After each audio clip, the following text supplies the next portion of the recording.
এখন যে দৃষ্টিহীন ব্যক্তিত্বের জীবনী পড়ব আমি, তার নাম নিকোলাস স্যান্ডারসন।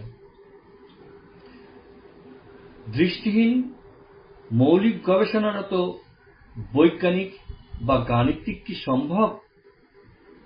যারা কোনোদিন আলো দেখেনি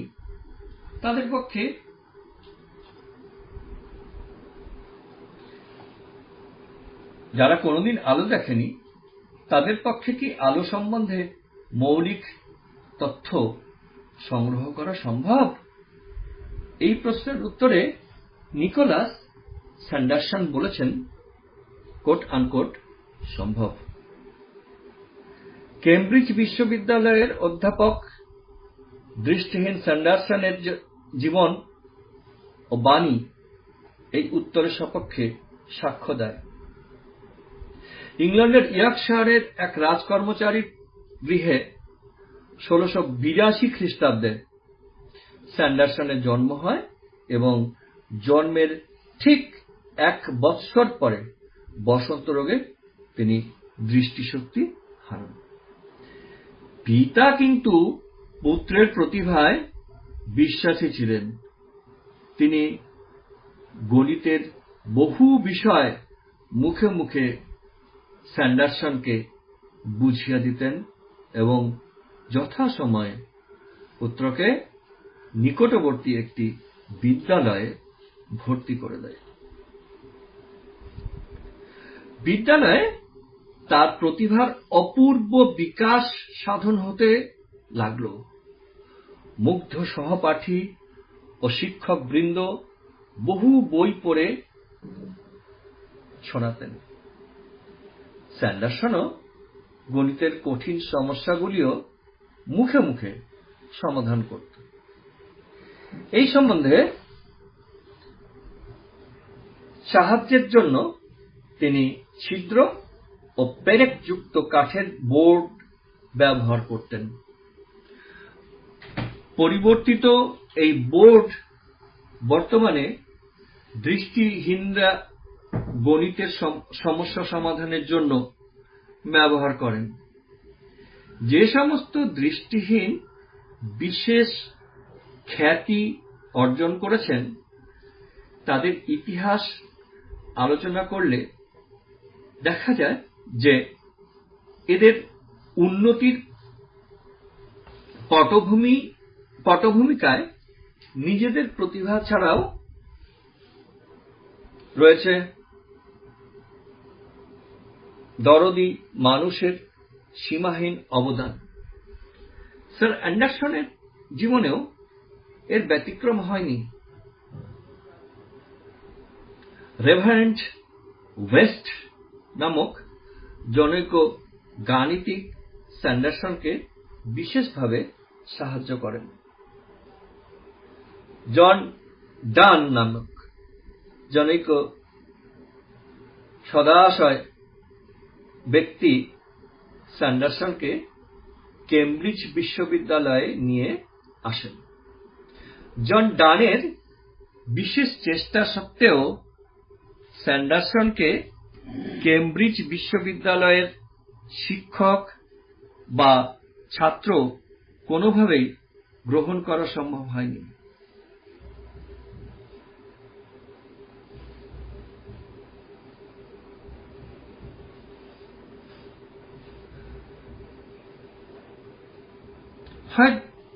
তবে তিনি এখানকার গ্রন্থাগারটি ব্যবহার করার অনুমতি পেলেন। এখানে কঠোর সাধনার পর তিনি নিউটনের পদ্ধতি বিশেষভাবে আয়ত্ত করেন। জন ডানের প্রচেষ্টায় স্যান্ডারসন বহু পণ্ডিত ব্যক্তির সঙ্গে পরিচিত হলেন। বিশ্ববিদ্যালয়ের বহু ছাত্র কঠিনতম সমস্যাগুলির সমাধান করবার জন্য তার কাছে ভিড় করতে লাগলেন। তৎকালীন বিখ্যাত জ্যোতির্বিদ এডমন্ড হ্যালি এবং গণিতজ্ঞ রোজার কোপস তার তীক্ষ্ণ বুদ্ধির ভূয়সী প্রশংসা করেন। শেষ পর্যন্ত স্যান্ডারসনের খ্যাতির পরিচয় আইজ্যাক নিউটন জানতে পারলেন। আইজ্যাক নিউটনের প্রচেষ্টায় স্যান্ডারসন কেমব্রিজ বিশ্ববিদ্যালয়ের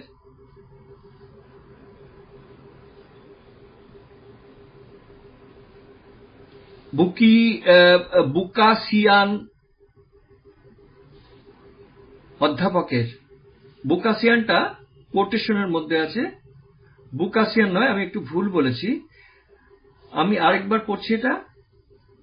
আইজ্যাক নিউটনের প্রচেষ্টায় স্যান্ডারসন কেমব্রিজ বিশ্ববিদ্যালয়ের লুকাসিয়ান অধ্যাপকের পদে নিযুক্ত হন। কিন্তু বিশ্ববিদ্যালয়ে এই নিযুক্তির বিরুদ্ধে অনেকে ঘোর প্রতিবাদ জানান।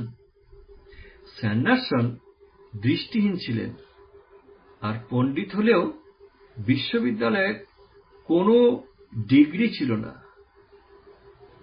নিযুক্তির বিরুদ্ধে প্রতিবাদের এটাই ছিল মূল কারণ। আইজ্যাক নিউটন এবং আরো কয়েকজন কর্তৃপক্ষস্থানীয় ব্যক্তির চেষ্টায় রানী অ্যান স্যান্ডারসনের, একটু বলি আমি, রানী অ্যান স্যান্ডারসনকে সম্মানসূচক ডিগ্রি দান করেন। পরবর্তীকালে রাজা দ্বিতীয় জর্জ তাকে সম্মানসূচক ডক্টর অফ লট উপাধিতে ভূষিত করেন। এদিকে নিযুক্তির কিছুদিন পর বিশ্ববিদ্যালয়ের ছাত্রবৃন্দ স্যান্ডারসনের বিশেষ ভক্ত হয়ে পড়েন। এরপর বিরুদ্ধবাদীদের প্রতিবাদ আপনা থেকেই প্রশমিত হয়ে যায়। বিশ্ববিদ্যালয়ে স্যান্ডারসন নিউটনের নব আবিষ্কৃত তথ্যগুলির উপর বক্তৃতা দিতেন। আলোবিজ্ঞানের তিনি একজন বিশেষজ্ঞ ছিলেন।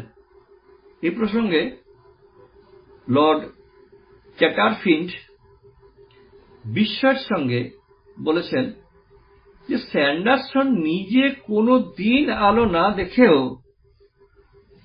বিশ্ববিদ্যালয়ের উচ্চশিক্ষার্থীদের আলোকবিজ্ঞান সম্বন্ধীয় মৌলিক তথ্য সমন্বিত বক্তৃতা দিতেন। স্যান্ডারসনের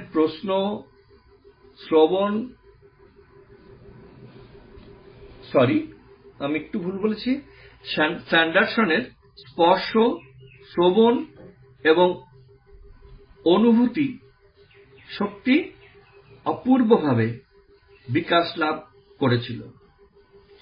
বিরাট বিশ্ববিদ্যালয়ের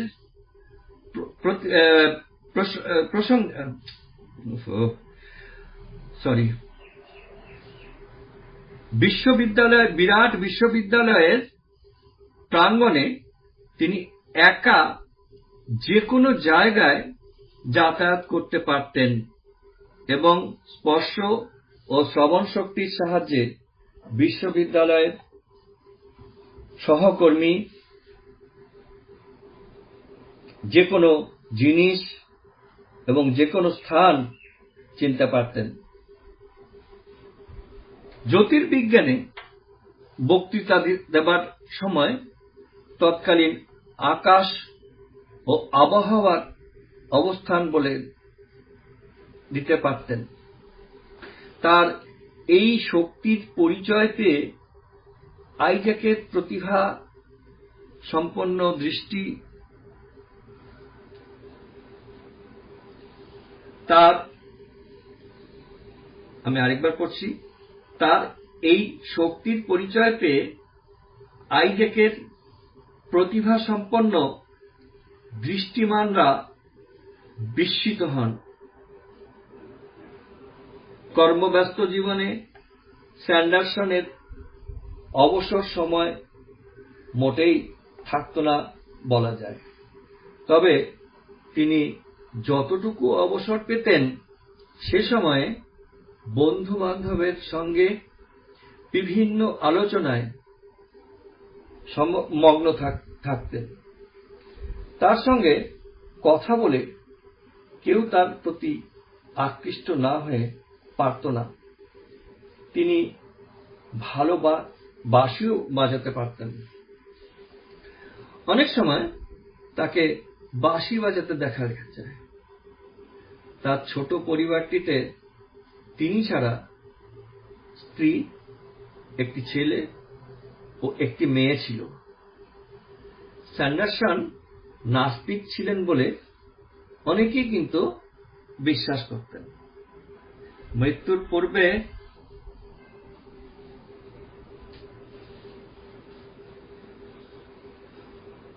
হোম নামক জনৈক শাস্ত্রজ্ঞ স্যান্ডারসনকে ঈশ্বরের বাণী শোনাতে আসেন। এই প্রসঙ্গে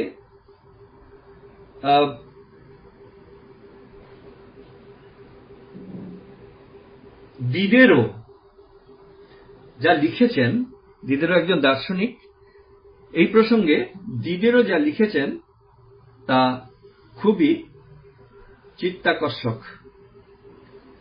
দিদেরোর লেখা অনুযায়ী স্যান্ডারসন বলেন, আমি এক অভিশাপে দৃষ্টিশক্তি হারিয়েছি। আপনি এবং আপনারা যারা দেখতে পান তারা অত্যাশ্চর্য জিনিসের কথা বলেন, আমি এগুলো বুঝতে পারি না। যদি আমাকে আপনি দৈব শক্তিতে বিশ্বাসী করাতে চান তাহলে আপনার ভগবানকে আমায় স্পর্শ করে বুঝতে দিন, কোট আনকোট। তারপর একটু উত্তেজিত হয়ে তিনি আবার বলেন, উইদিন কোটেশন, দেখুন মিস্টার হোমস, আমি দেখতে পাই না। আমি বা আপনি ঈশ্বরের কাছে এমন কি করেছি যার জন্য আপনার দৃষ্টিশক্তি আছে, আমার নেই?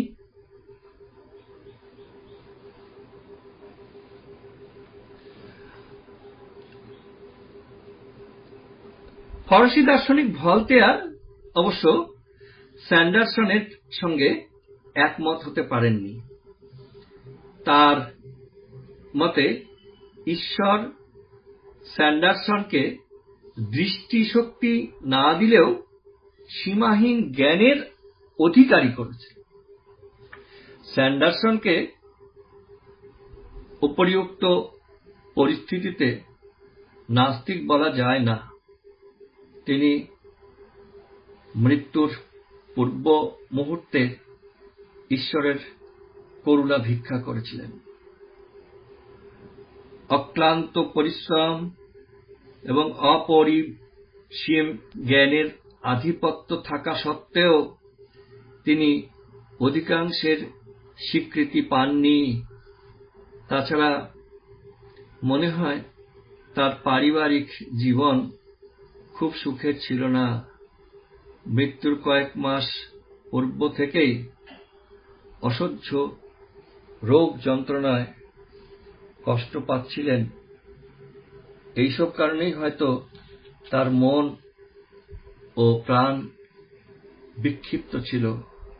অতএব হোমসের সাথে কথোপকথনের পরিপ্রেক্ষিতে তিনি নাস্তিক ছিলেন এই সিদ্ধান্তে উপনীত হওয়া যায় না।